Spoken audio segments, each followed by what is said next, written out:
All right, game week. So excited to be here working. Thought we had a good practice today, and we're excited about the opportunity to start off with a division opponent. Look, they got a lot of new faces from a personnel standpoint. They got some new faces in terms of coaching staff standpoint.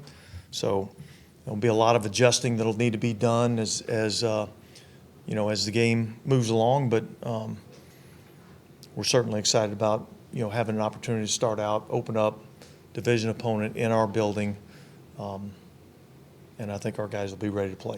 This might be a weird question, but when you bring in new staff and guys that maybe have different DNA, obviously each of them are kind of the same as the others. What's the chemistry building process for you and the defensive staff with the offensive staff, and the communication and just kind of building that out?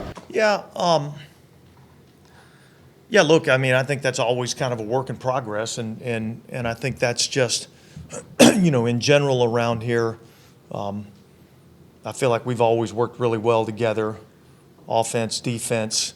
We compete at a high level, and yet, we all understand that what we're trying to do is just get better as a team, and so.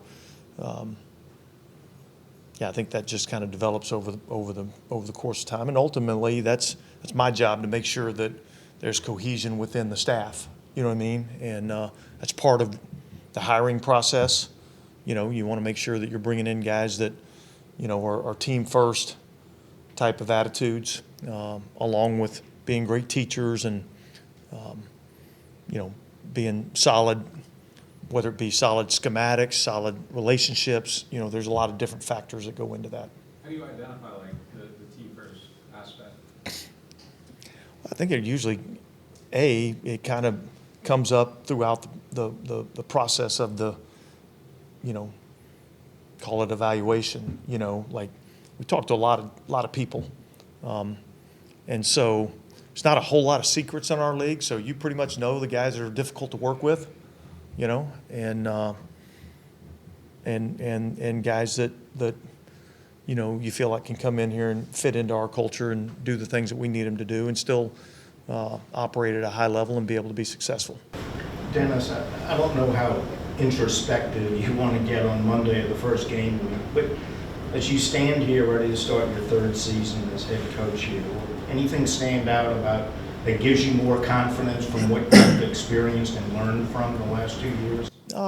Look, I think everybody grows as you gain experience, and so I think I'm in a better place than I was even at this time last year.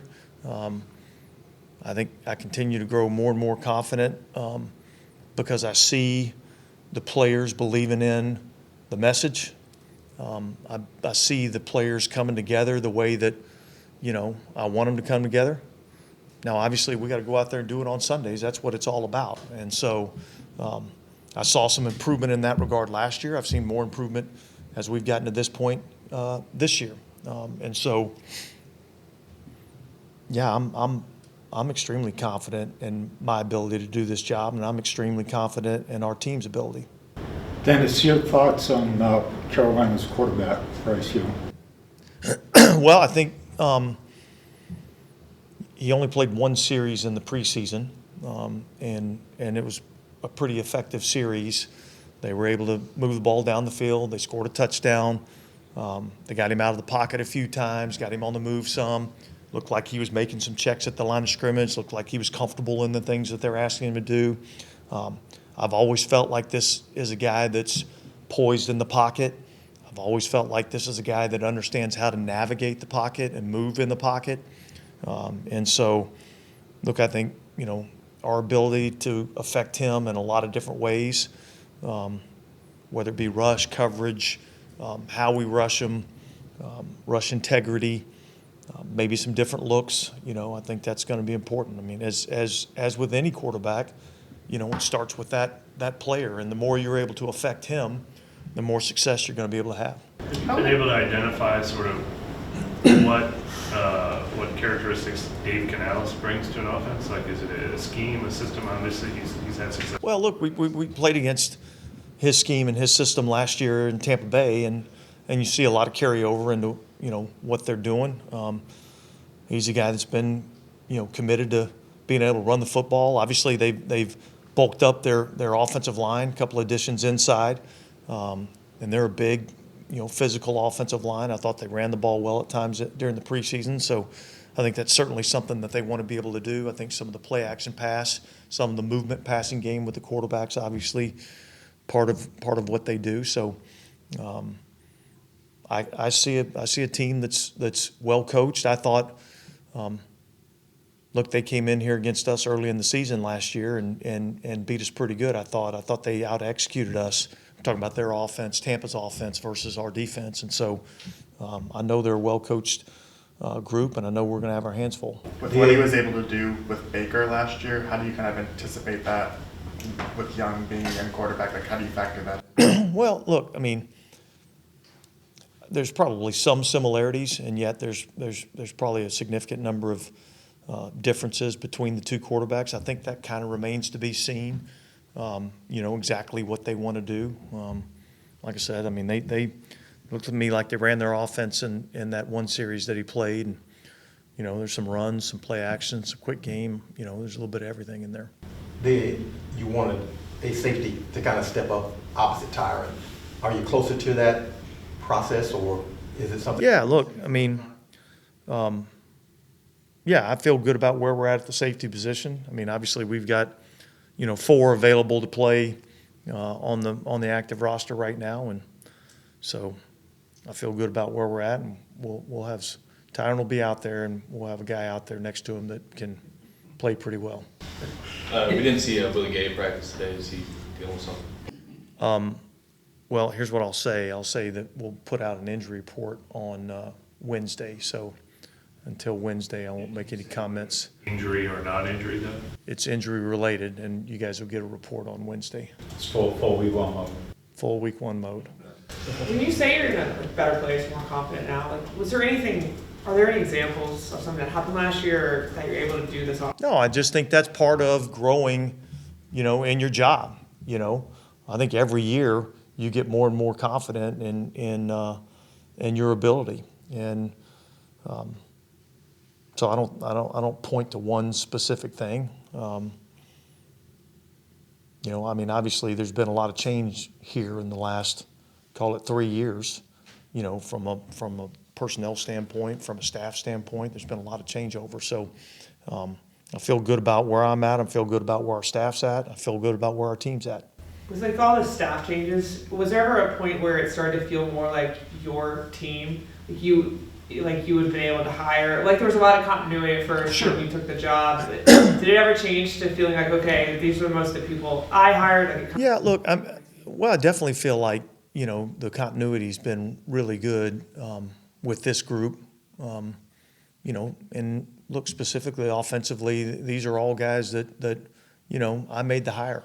And so I think anytime you do that, there's another sense of, I don't know what that word is, community, loyalty, whatever the case may be. But, I certainly sense, a cohesive staff, that's for sure.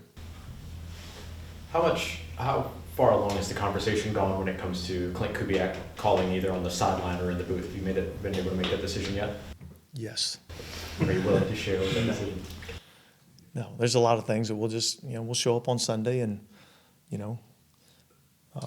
no disrespect to anybody, but I think we get into game mode and we try to keep as many things in-house as we possibly can, nothing to try to give our opponents any sort of advantage. I don't mean to be flippant, but does that actually matter? If the Panthers see Clint on the side? Don't know whether they care, don't care, whatever. I just don't know that that's anything I want to divulge. Sure.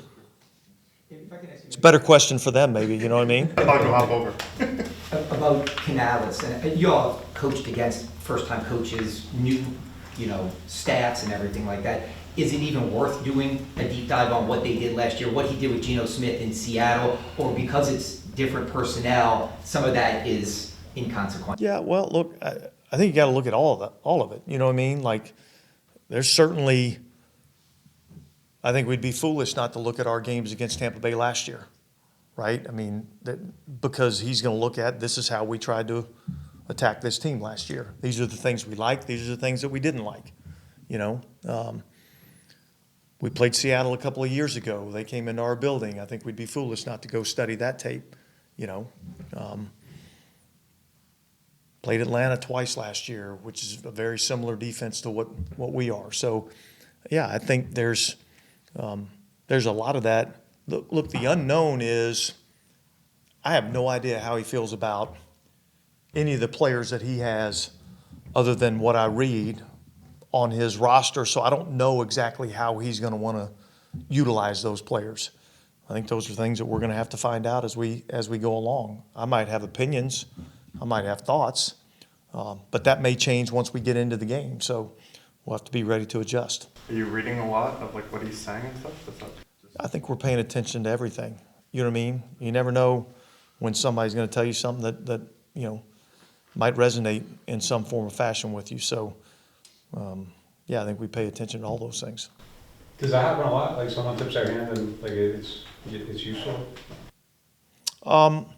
Yeah, I think every now and then you gain some valuable information. I don't think it's the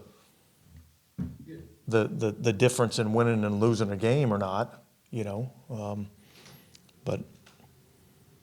And we're going to pay attention just for the fact that somebody may give us something that helps us, you know, whether it be a player or coach or whatever. I know last week you said it was kind of still a competition. You're working on yourself. I know the focus is on the starters. Have you landed on a backup quarterback officially? Yeah, I think that's going to be something that we're going to continue to evaluate as the season goes on. Obviously, somebody's going to be the number 2 come game day. I think that declaration has to be made on Sunday, so that's probably when we'll make that declaration. You know, and I think both of Jake and Spencer both need to practice. I think they both need to try to develop. The reality is when you get into practice, whoever the backup quarterback is, and I don't care whether it's a young player or a veteran player, in all the years that I've been in the league, that player gets very, very few, if any, first-team reps in practice.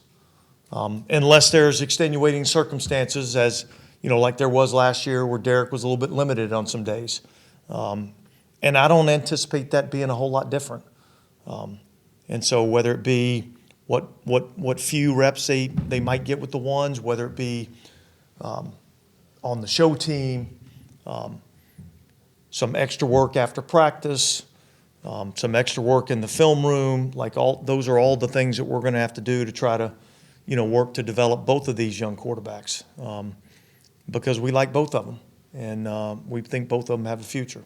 You flip like pretty much every game, alternating between Jake and Spencer. I mean, do you anticipate that going on? Like, could in theory Jake be the backup one week and Spencer be the next? I'd say in theory, yeah, that certainly could happen in theory. Now, whether that's the case or not, you know, I think we're projecting what might happen, you know, 2, 3, 4 weeks down the road, and I'm probably not in that business right now. Okay, guys, thanks.